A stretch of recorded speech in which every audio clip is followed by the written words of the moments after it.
Back. Welcome to Print Your Games, the podcast about what's new and awesome in 3D printing and gaming. I'm one of your hosts, Jefferson J. Thacker, also known as Perram, and I'm joined by Kristen Soward's also known as Seventh Mastery. Oh gosh, Kristen. Ooh, this is let's start off the podcast with what you do this week. I wrestled with a printer. Oh, wrestle printer. Wait, yes. I'm still this engaged. Could be fun. What's that? Yes. Wrestling printer sounds fun. I mean, sort of, yeah. However, it's still the ongoing saga of me and FDM. FDM and I would say we're moving from out and out bloodsworn enemies to, tense allies of necessity. That's where we're at. Tense allies of necessity. I'll give it that. Yep. Mm-hmm. But learning those amazing things like, hey, your filament settings matter more when you're setting up your print file than when you go to your thing, because your print file can and does frequently override your override. Yes. So like when you go in and override your default settings in your printer and then it checks the print file, it yet again overrides them again. And like getting that to actually like be in the right order of operations, kind of important. That's all we're going to say about FDM, because, materials, hot end, bad things can happen. Bad things. I am your cautionary tale, people. Aww. It's okay. It's fine. Yeah. This is fine. And, how about you? Well, I also wrestled with printer settings because I found some interesting things when using Lychee and the Saturn IV Ultra. By all means. Okay, so I was very busy printing hundreds of miniatures to give away at AdeptiCon 2024, because OPR was going to have a tiny little table at AdeptiCon, and we were all going to go, and we were all going to do some cool, fun things. Oh, pause. I heard was. We totally did this thing. Okay, you did do. Okay, I just want to make sure you said was, like maybe there was something else that happened. So I was just a little nervous for you. Go on. Yeah. And so I wanted to set up this table with all kinds of free minis and all the jazz that we could do. David's in chat did not get one. No, because I printed 300 free minis because Titan Forge said that they printed 400 free minis and that lasted them 2 days. And I was like, that sounds like they have a much bigger booth. I'll go with 300 free minis. And so I printed out 300 free OPR minis, and they disappeared in like half a day. Oh, wow. Yeah, it was not even close. And poor David missed it out on it. I'm sorry, David. If we see each other again, I will give you a free mini somehow. And that's when I discovered that, wait, I thought that the dwarf had the axe in his right hand, not his left hand. And then I went and got some of my other prints. And I was like, well, all 300 of these are printed the same. Wrong. Mirrored. Which doesn't actually affect things. So, hey, if you have the special limited edition AdeptiCon mirrored dwarf, the mirrored for you. Yay. It's a variant. Yeah. Hey, and so I did some tests. Yeah, because I printed out a couple when we first put these out just to have them and look at them and see how pretty they are. And I knew that what it was supposed to look like. And so I then went and looked at the settings and realized that if you are using Lychee and printing on the Saturn IV Ultra, and I don't know if this applies to their other Saturns and stuff, and you're printing in CTB files, so you're exporting to CTB, Chi2 box format. Yep. It mirrors the prints on you, and you get backwards prints because it is set to mirror by default. But that's because you're meant to export as .goo files instead of CTB files, which will then print correctly instead of mirrored. Whereas if you want to print in CTB, you have to turn off the mirror setting, and then it's weird where it's like one setting it's mirrored and the other setting it's not. But the Saturn IV Ultra doesn't care? Well, if I give it a goo file and I have Lychee set to slice it with the mirroring turned on, I get the correct orientation. But if I leave mirroring turned on, which is the default setting, this is how it comes when you download it from Lachi. Lachi has these like online database of printer settings. And instead of sending GU files, which is Elegoo's new open format for printing, they named it after themselves, but it's an open format because CTV is a closed format. And you remember all the stuff we talked about last year about all the fun stuff that was happening with Cheeto Box files. People trying to force things in a certain direction. Yes. Yeah, not fun. No. But if you then said, so basically GU files need the mirroring and CTV files don't. And I just thought that was a weird setting people should be aware of, or else you're going to get backwards dwarves. Mirror Universe dwarves, do they not have goatees? Do they just have big swooping handlebars? Or it's just the beard. No, just no the beard. Mustache, just the beard. Oh no! Right here. No. Mirror Universe dwarves, people run. And it was also fun because I ran into realizing it really matters which miniature you're trying to mass print, because we were giving away 2 promo, because our promo models rotate every few months.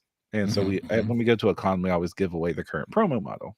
And the current promo model is a human captain with this big greatsword, and she's posed all badass with it, Edward Stark style. Yeah. And then the other one is this dwarven captain with a plasma rifle and a big old energy axe. And they're both fun files. When I was printing the human captain, 30 of them on a plate, 2 hours to get the whole print plate done. So every 2 hours, 30 minis. Boom, boom, boom, boom, boom, boom, boom. Super easy to get my 150 human captains done. Then I went over to the dwarves, 14 to a plate. 2.5 hours, because dwarves are chunky, and that therefore they spread out wider than a human, and also use up more than twice as much resin per dwarf compared to per human. So I was like, I've got this good. I've got so much resin, and then towards the end of it, man, I am nearly out of resin and completely out of tenacious. So I need to get some more in ASAP. But I was at AdeptiCon 2024 this week, which is why we didn't have an episode last week, gang. So, and at AdeptiCon 2024, doing work, this was very much a work trip. I don't think I had more than a spare about 45 minutes that I spent with David from the audience to just look around the hall and hang out with David for a bit. And from then, everything else was work from 9 a.m. until midnight. Yeah. Wow. But it was fun work, and I did get to see all kinds of cool stuff at the con. So let's start with I'm out of tenacious. First thing to note is that at AdeptiCon, which is the USA's largest wargaming convention, so it's also the largest miniature focused convention. It's where the USA's Golden Demon competition takes place. Humongous Warhammer tournaments, humongous Kings of War tournaments, humongous everything tournaments, French Napoleonics, Armada, the weird pirate game where you part of building your army involves building a scale mount 28mm pirate ship, and then all the pirates are on the ship. It's called Blood and Plunder. No. You bring it. When you bring your army, you also bring the ship they're on, and then you put it on, and then you fight their ship to ship, and you do boarding actions and stuff like that. It's all fun. So for our listeners who may or may not know, explain what Golden Demon is. So Golden Demon is a painting competition for painting miniatures, specifically painting Game Workshop miniatures, and it's considered one of the most prestigious painting competitions in the world. Some of the best painted miniatures that you will ever see will be at a Golden Demon Awards. Because it is highly, highly desired to win a Golden Demon, and of course, the most prized award at a Golden Demon is the Slayer Sword, which is awarded to the best miniature overall at the competition. So there's categories that have first, second, third place Golden Demon awards, and then there is the Slayer Sword, which is the best of all the bests. And this stuff is bonkers, people. Like, you should just Google it. Go check it out. It's insane. People that enter Golden Demon to win usually have to report like they painted on a single miniature or a single diorama for hundreds of hours. Yeah. Like not just 100 hours. No, 200, 300, 400 hours spent on a single model to win that Golden Demon. We have a lot of folks here in chat. James, David, another David Steele and Wickham, and Troy, but also Raising Rune Lords has just said, Golden Demon makes me not want to paint because I'll never be that good. I totally understand what you're saying, but as a reminder, most of us are painting for table ready, not art. So like, don't hold yourself to that standard unless that's what you're aiming for. And then, go at it, go ham, right? But like, I understand exactly what you're saying. I understand the need to like, evaluate yourself, but don't be too harsh on yourself. Most people, if a person walking by at 6 feet away at a game store is going to go, "Ooh, neat paint job. You did good." Anyway. Yeah. Like my speed paints that I take to these conventions usually get people going, "Ooh, you painted that? Wow." And like, they're not good paint jobs compared to by any professional standards, but honestly, you should be painting for yourself. You're the only audience that matters. And also remember that what we're really competing against is gray models with no paint. And as I hold up a green model, yes, with and also pre-painted WizKids hero clicks with the face on the side of the head. Yeah. If you must compare yourself to a standard of painting at all, pick that one. Yeah. The very first thing I see when I walk into AdeptiCon after getting all settled in is booth after booth after booth of selling 3D printed models or terrain or 3D printed related products to help with your printing of models and terrain. Ooh. And or marketing 3D printing as a service to people who make models and want to sell them. It's like 3D printing was everywhere at Adepticon this year. And as a podcast that focuses on 3D printing, it was a very fun place to be. Nice. Like, I want to hear there was, of course, like the major studios were there. OPR was there, but obviously OPR is here every week too. Titan Forge was there. Titan Forge was there showing off their new Eve game, which is really cool and not 3D printed at all, but they also had their 3D printed stuff there too. Is it Seocast or? I think they're going. I think it's either PVC or HIPS. Oh, so like traditional injected. Like, yeah. Okay, but this is very true of a lot of stuff. Of almost every booth I was at there, like the end product is going to be what blah blah blah, but they were demoing it with 3D printed models. Like, fascinating.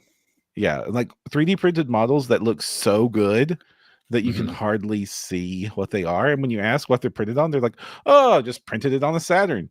And it's like, "Oh crap, the very printers we have access to are capable of like models," which we know this because we've been saying this on the podcast, but like when the big companies go to print their stuff, they're grabbing the same printers we're grabbing.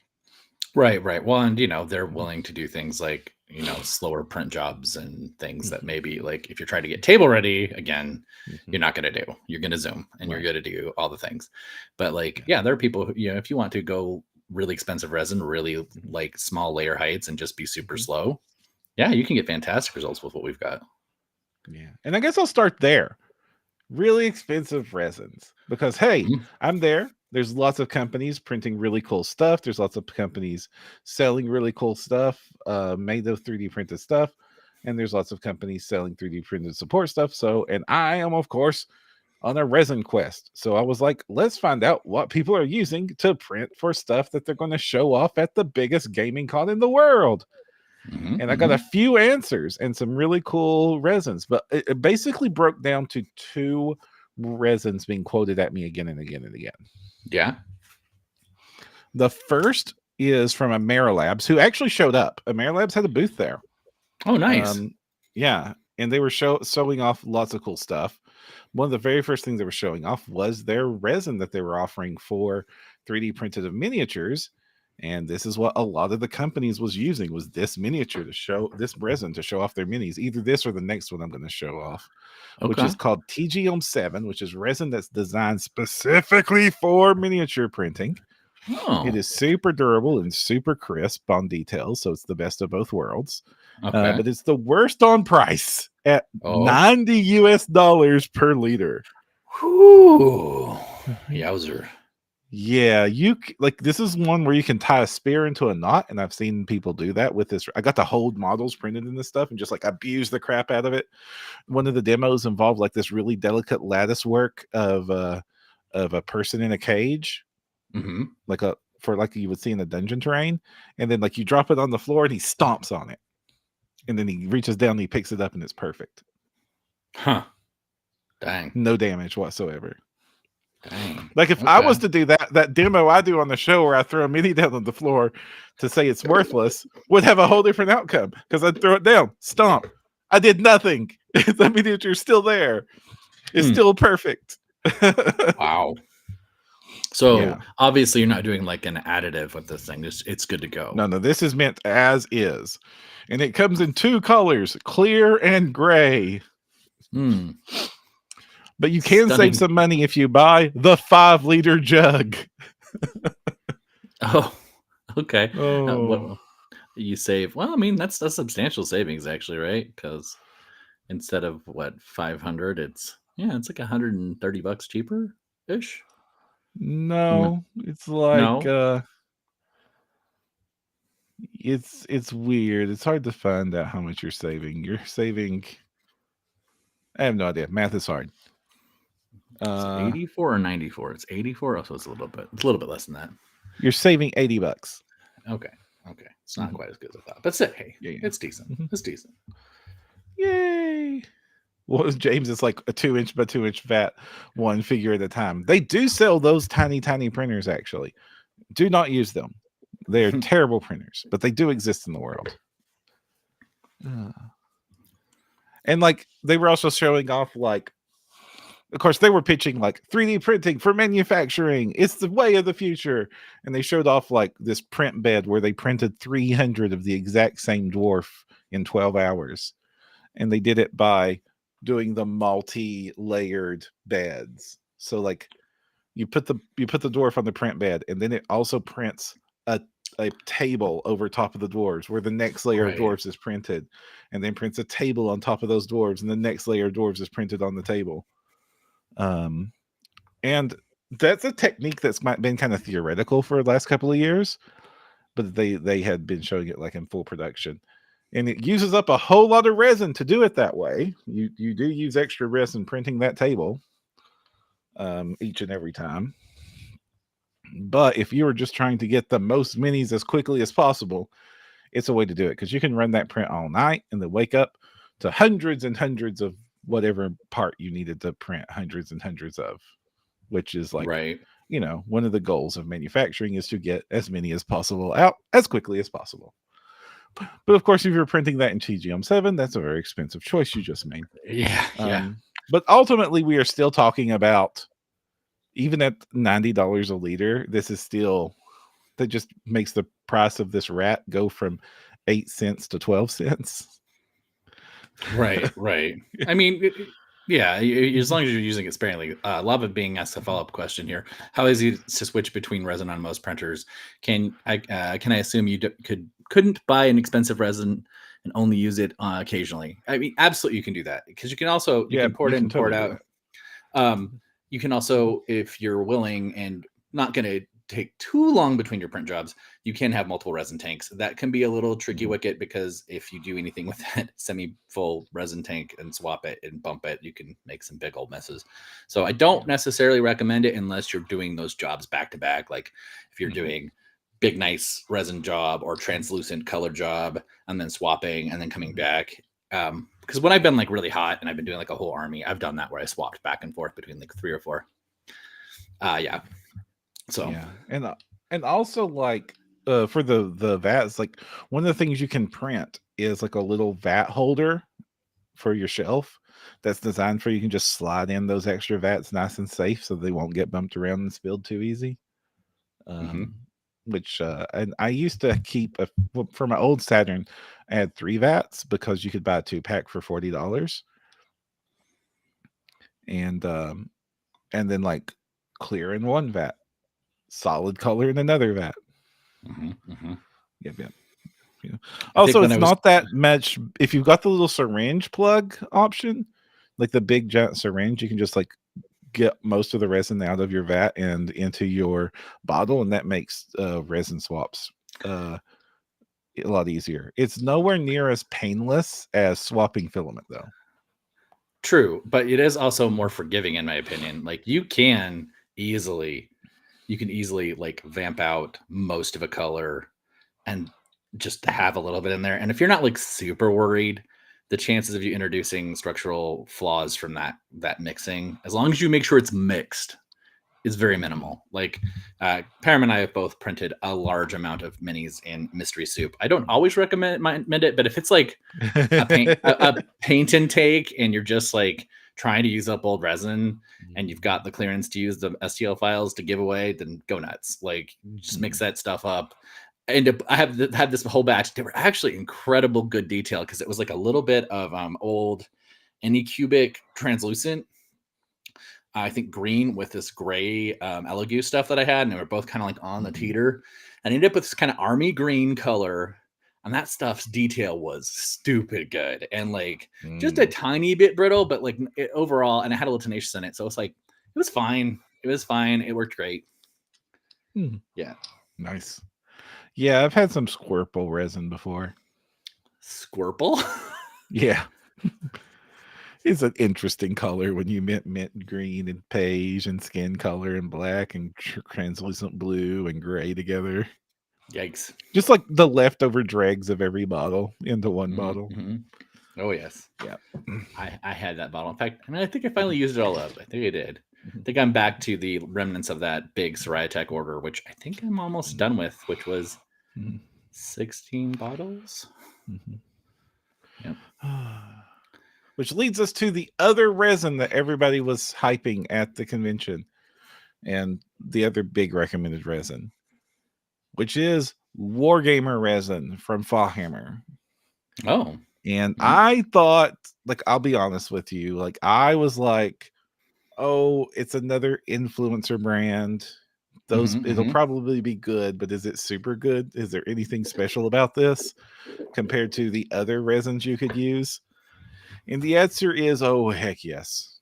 Oh, really? This stuff is some special magic juice here. Like actual magic juice here. Like I'm not saying it's the perfect resin for everybody, but I've never seen a resin with these properties before. So it's not about making invincible miniatures. Okay. You will get fairly nice, solid miniatures, better than ABS-like miniatures that will survive a table drop. But will not survive a floor drop, if those distinctions make sense. Because what this resin does is it is trying as hard as possible to make it hips. It's like, can you print something that is indistinguishable from high-end plaqued polystyrene? Oh, yeah. And I held up several of these bottles, several models printed from this stuff, and gave it the durability test. Like you can snap pieces off on purpose, but like a drop, it's freaking just like grabbing Games Workshop plastic off a shelf. It felt like Games Workshop plastic. It looked like Games Workshop plastic. It broke like Games Workshop plastic. It was shiny. It was the right color gray. This stuff, printing a model, it looks like you clipped it off a sprue. Like I could not, like if you were to put that in an actual Space Marine Intercessor next to each other, I would not be able to tell what material was what. Yeah, only the STL design would give it away. Right, exactly. And with the right print settings, which I was using for my prints for this one, and then so it was good to see that my recent changes to my print settings have been confirmed to be the ones to use by the experts. You can't see layer lines anymore. Like they just disappear into the ether. Like when you're printing with a printer is like as sharp as the new generation of resin printers with anti-aliasing on. David, it's asking you, does it cost like GW plastic though? No, it's $60 a bottle, which is more expensive than like your standard Elegoo ABS, like at $40 a bottle. It's more expensive than a case of what I usually buy. This is fair. But $60 a bottle, it's a little bit expensive, but it's not out of this world expensive. Yeah. And it's very nice stuff. Do they do they sell that just direct, or is it like on Amazon, or where would you get it? You can get it on Amazon. I think you can get it direct. I just would buy it off Amazon myself because that's just where I get all my resin right now. And I don't know of any other dealer to recommend. All right. Yeah. Let's see. Resin. It's a weird thing. Also, it is water washable. Oh, I wouldn't. You wouldn't?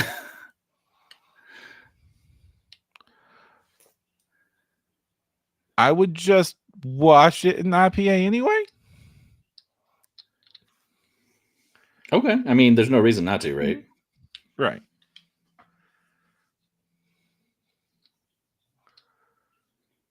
But hey, there's that. Yay. All right. So you saw your resin, and that's where you started. Yes. What was the next big jaw dropper? Okay. So next, after seeing all the cool resins, was noticing what printers people were using. And so I already let the cat out of the bag a little bit on this end. What printers were they using? Most of them were using Elegoo Saturn Ultras, Elegoo Saturn 4s. The newest Anycubics had some showing. There was a few people using Ultimakers. But basically, everybody had moved on to the new generation because the new generation has lots of benefits for the price tag, and these things aren't very expensive in the grand scheme of manufacturing, at least. But on the FDM side of the fence, there was one king ruling supreme. I saw nothing but shelves and shelves of bamboos. Various different choices from the bamboo range.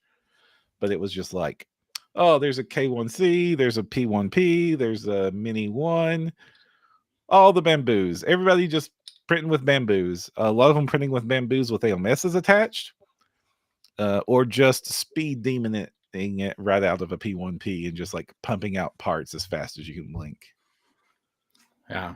I'm trying to remember how much the price point on that bamboo is. $600 for the P1P. So not like terribly more than we'd be swinging on a Saturn. No. And all the big boys are using it, huh? Yeah. And if you want to save some money on the bamboos, there are their bed slingers, which I saw several people using the bamboo bed slingers. Bamboo Labs. I'm just doing a quick Google here. For $250, you can get the bed slingers version instead of the Core XY in the box. Right. Yeah. Though if you get the bed slinger versions, you have to use the mini multi-filament adapter. You can't use the mounted AMS 4 that can then become a 16 collar. Whereas the reverse isn't true. If you have a P1P or an X1, then you can use the mini film. You can use the mini AMS, or you can upgrade to the full big boy AMSs. So just keep that in mind when you're purchasing a printer. Wow. If you're in that league. Yeah. But it was really fun seeing those, and there was like lots and lots of like, mostly I saw like tons and tons and tons of terrain being offered that was like licensed 3D printed terrain. Of course, this was like a wargaming convention, so of course that's what was on offer. So, and it was interesting to see what kinds of terrain were being offered. There were generally 3 camps. There was the fantasy, everything you could want. So buildings, towers, like all the fantasy terrain you could want. Like there standalones or tile sets, or both? Both. Okay. But since this was wargaming, it was mostly standalones. Though tile sets were represented. It was mostly people like selling like buildings and stuff and trees and stuff for terrain. Though a lot of scatter stuff and furniture that would be really good for RPGs too. Gotcha. Then there was the Grimdark for the Grimdark future of the 31st millennium. Lots and lots of Warhammer friendly terrain with skulls on everything. Skulls on everything. Skulls and vaguely aquiline, sometimes two-headed motifs. Indeed. And then finally, there was the Galaxy Far, Far Away terrain. Oh, tons and tons and tons of it too. Like almost as much, if not as much, as the Grimdark was the Star Wars. Really? Yeah, it was insane how much. And when I went to look at the play tables, this kind of lined up because Star Wars came hard to Adepticon. They had a ballroom that was about half of a Sagamore, if that helps you. It helps me. I don't know how much I don't know if it helps our listeners, but I'm trying to think what's another common size thing that would be similar. So a very big hotel convention room would be about half the size of Sagamore, because Sagamore is really big. Right? Yeah, Sagamore is so big that you can kind of see the atmosphere on the other side of the room. Yes. That was a quarter MCP. Quick question from Lava. I don't either. Give us more info, David. Lava Being also asked, did anybody use FDM for miniatures? If not, what are they using FDM for? Anything you've seen before? I'm just going to throw in really quick. My buddy here, because I still do other local 3D printing stuff. My buddy here actually did take his Creality. He has I would say a mid-range Creality, but used resin support structures on his Creality and got it to work, and the prints looked pretty good. I mean, they had layer lines still, they were still FDM prints, but I was stunned because he was using pre-support resin stuff, and they worked and they looked fine. There were some wolves that looked pretty good. So that the FDM printers are getting to the point where they can still land that, kind of neat. Liked it. I bet one of the Bamboo Mini with a 0.2 millimeter nozzle would probably do okay for printing off small amounts of miniatures. Yeah, I think he did a tray of like 6 wolves, and they looked just fine.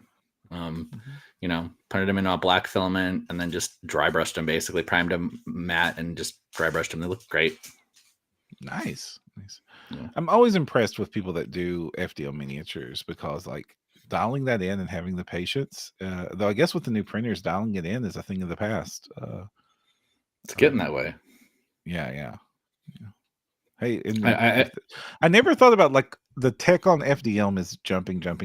It might get to it could get to the point where I don't know if it'll ever be as good as resin, but like good enough that it doesn't matter is all that matters.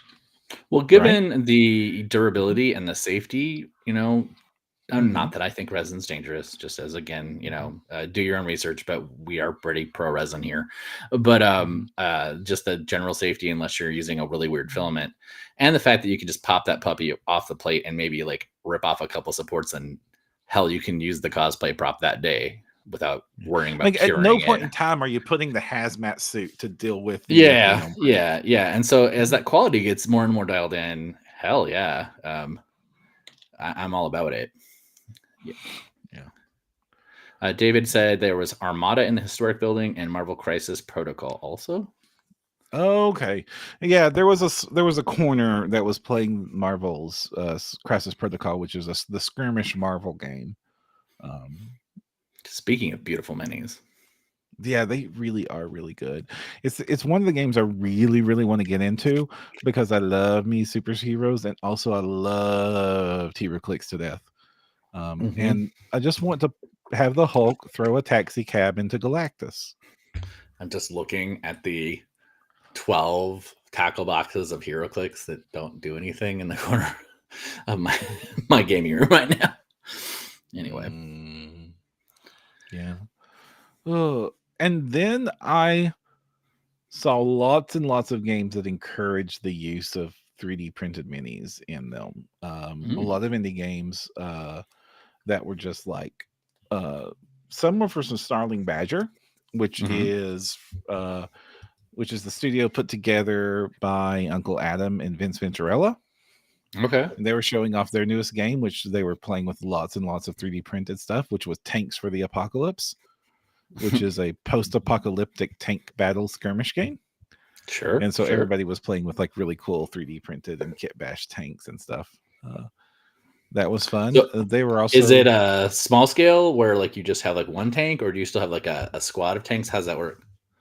I think it is one tank per player. At least that's what we saw. But it was like a big It was like a big melee with like several people playing all at once. Battle Royale with tanks. Got it. Yeah. And it was fun. And it was published in their like little zine format. So it's like a super cheap war game to get into. They were also showing off 2 other games, Space Station Zero, which I might have mentioned on the show before, which is one of my favorites. And I have a little bit of a bias here on this one, why I like it, because I showed up and there was a group playing Space Station Zero on the Fat Dragon sci-fi terrain that I helped with. Aww. I was like, oh, it's my past come back to haunt me. Like I went full loop because that was the first game ever. That was the first job I ever had in the game industry, and so I got to see some of the stuff from my very first gig still being used today, and that was fun. And the other one they were showing off was Majestic 13, which is kind of like an XCOM-y skirmish game, Monster of the Week type of thing, where you and it's a co-op game where you and the other players put together your own secret agency that's supported by, you pick who supports you, whether it's like the cult of ham sandwiches or Ilma-6, or you get the idea, just whatever shadowy conspiracy theory group might be supporting your group as you try to defend Earth against the invasion of aliens while also keeping said invasion secret and upgrading your base. Exactly. We have Blasted Samaflange and Comet Lord dropping by to say hi. Howdy. Apparently, Blasted Samaflange is very happy for Squirrel Girl. Oh, so, Squirrel Girl is pretty awesome. Always will be awesome. And there's Comet Lord. Hey, Comet Lord! If you haven't listened to last week's episode, do go listen to it. We have a nice interview with Scott from Comet Lord Miniatures. More importantly, wonderful. His stuff is wonderful. Check out the campaign Comet Lord's running, because super cool stuff. Yes. Go support the campaign. I just assumed that if you're listening to us, you already supported Comet Lord's campaign. I mean, you should go do that.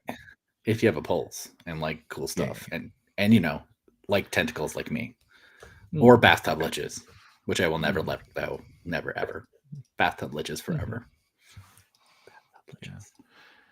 And then I saw Electi's booth, which was showing off 2 very cool games at their booth. One is Hobgoblin, which is a rank and flank, like a super rules like rank and flank game where you make your own army by picking themes. Like you pick themes for your force, and that kind of like helps stat them up. Like they're sneaky and ambushy and also fast, and then like you pick these qualities, and that helps you build your army up. And so then what if Small World but war game? Basically, yeah. Okay. Which was very fun. And the art in it is just glorious because everything from Electi Studios is glorious art. And then they're also the people who publish Blaster Magazine, which is this independent wargame anthology magazine that is wonderful.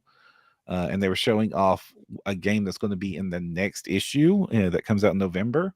I don't know what the name of the game is, but the miniatures they were showing off for it was a squad of tactical sci-fi troopers. Tactical. Yeah. I like it.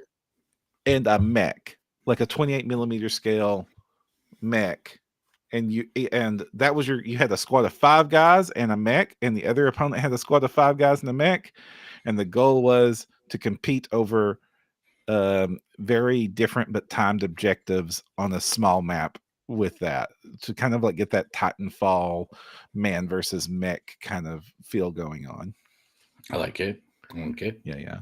It was really fun. The miniatures really awesome. They were sculpted by Jordan Cuffey from Skullforge Studios, who's got a 3D printing Patreon out there, where they do a lot of pop culture inspired sci-fi miniatures. They just released a Heck Divers set this month, and they did Heck Divers 1.5 a Metal Cog Liquid set earlier than that.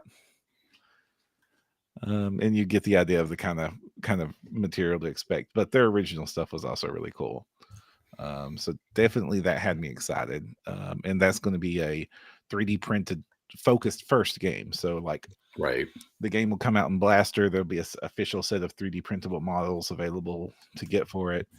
And there was a lot of that, like a whole lot of like, here's my really cool game, and here's the line of official 3D printable models.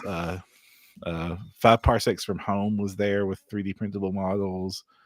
What was the other game? Something Modifius was there showing. They've like embraced 3D printing wholeheartedly. So like, you can get like most of their Star Trek minis in 3D print option now, and Fallout minis in 3D print, and Skyrim models in 3D print. So like, you can get the books and the games, the minis in person, or you can 3D print them on your own. Like, I like that there's a lot of these companies just embracing it.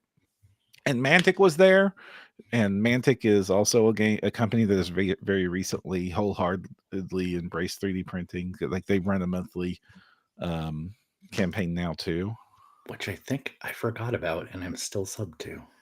Well, good news is this month they put their giant kit on there. Oh yeah, and Mantic had the best giant in a while.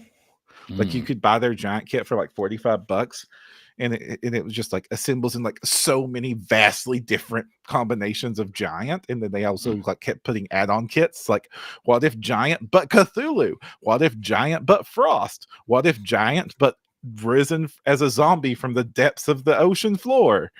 And like all those kits. And so like in the past months, they had released like the add-on kits, and then more add-on kits that never got physical releases. Like, here's how to make the giant a zombie werewolf. Here's how to make the giant whatever.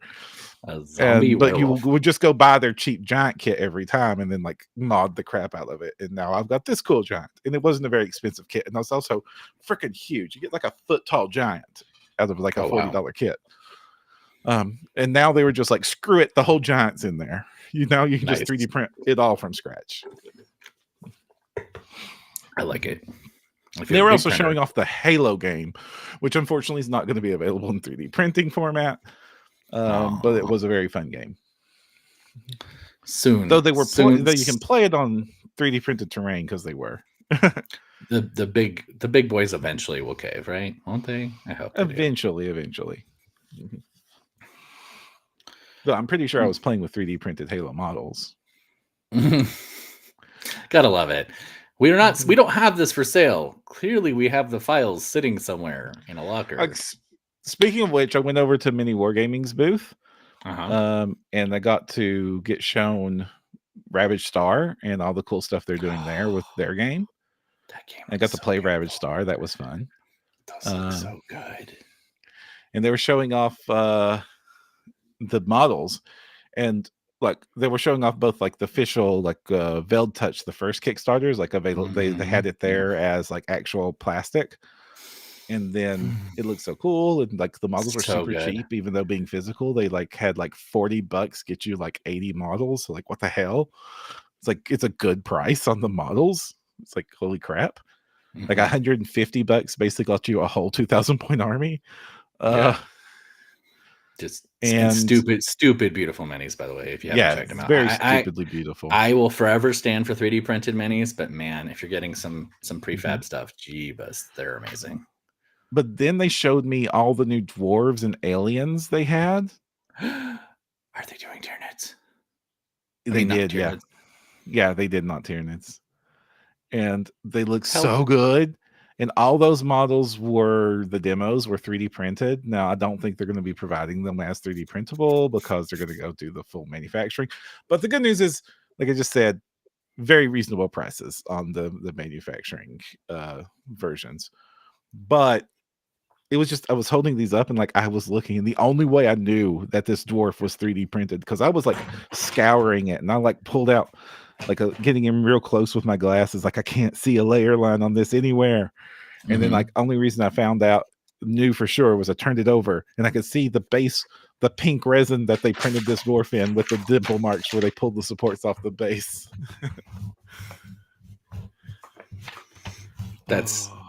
I didn't. And also playing on this.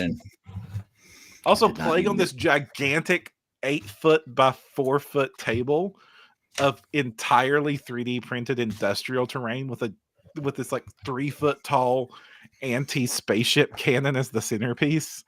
Was it their branded stuff or was it someone else's? Do you know? I don't know. I really wish I knew. That's one thing cool, I wish we were a little better at as a community is giving credit to the terrain people when you just, because a lot of people take like really amazing terrain to these things and just be like, this is still a response to the, you can't see it, but it says help. Yeah, in response to Tyranid from Ravage Star. Anyway. But if you like the Ravage Star models, but want it a little less chaosy. I mean, no, but go on. Okay. iDemo Games is the company that actually sculpted those stuff. And they did a set called Revenant's Run sci-fi models. And it's available as physical or 3D printable. And they look every bit as good. Let me pull it up here. But they're not the chaos ones. No. Those do look pretty neat though. Yeah. They got dudes on bikes with lances. Those kind of remind me of Puppets War a little bit. Kind of, yeah. And all of these are available as either physical or 3D printable. So like if you, and they look every bit as good because they're made by the same people in the same art style. Okay. A little bit my bias here is like I have nothing to do with this product, but they did make it OPR compatible.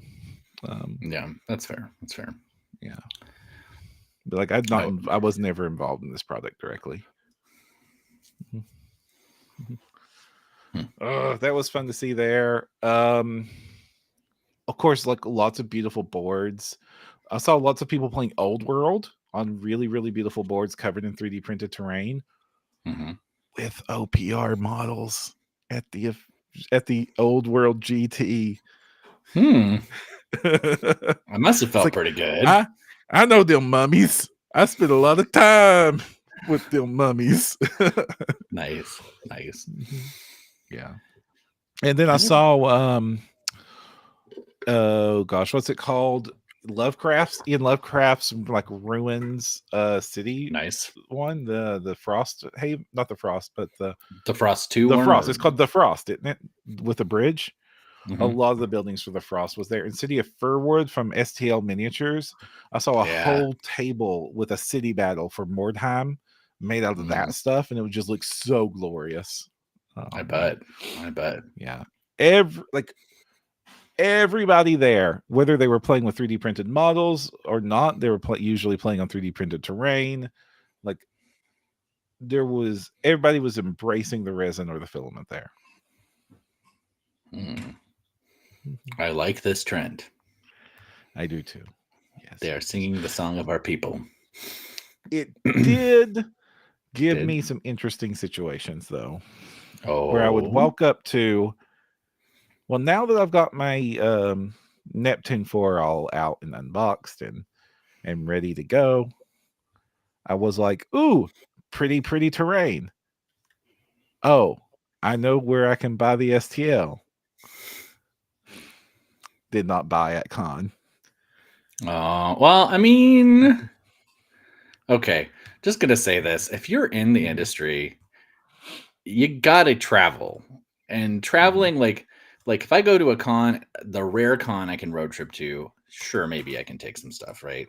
Like when we did Gen Con in 2017, I got to take a whole big rig because we went and visited in-laws, and it's a whole big road trip, and that was awesome. And I got all the space. But usually when I go to a con, I am flying, and I'm flying in with like a carry-on. So like I have to offload all the product I bring to sell, which usually isn't very much, and then I have that tiny space to take anything home in. So I don't think there's anything wrong. If you see something that's awesome, you can support that creator by buying their STL and make it when you get home. I say 100% do that. Well, a lot of times this wasn't even the creator. It was just somebody with a license. And I saw a big, vast difference. I saw people selling like an entire board of cool sci-fi stuff for $50. And I'm like, wow, that's pretty reasonable. And the prints are nice and primo. Almost bought those. Then I went over and I saw somebody selling one Artisan Guild dwarf for $20. Was it painted? No. I was confused. I was very confused. No.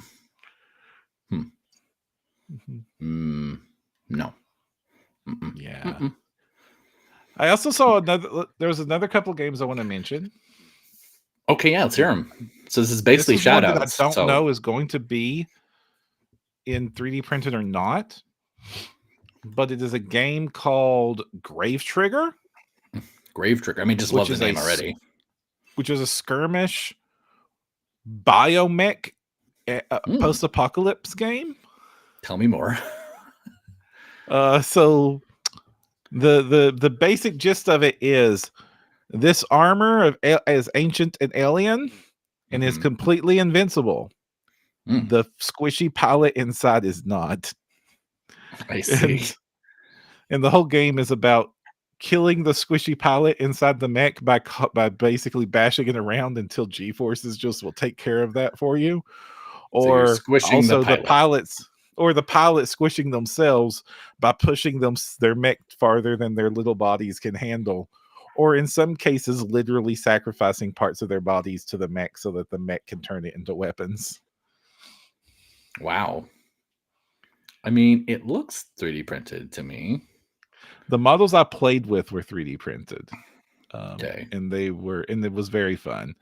It was a fun game because it was all card based, and it was a skirmish game that didn't use measuring or dice. Okay. Or dice. So it was just card dealing. So how did it just have like a zone for your placement?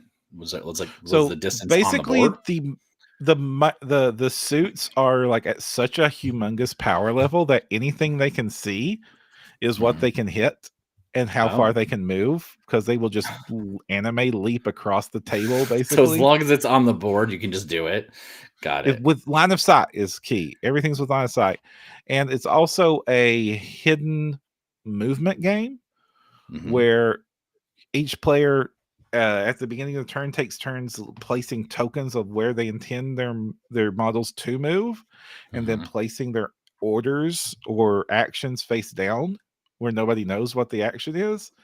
And then it's you do that, you line all that up, and then you reveal the cards one at a time based on who's the fastest mech, which the fastest mech gets to reveal last. And that they get the most time to react to things.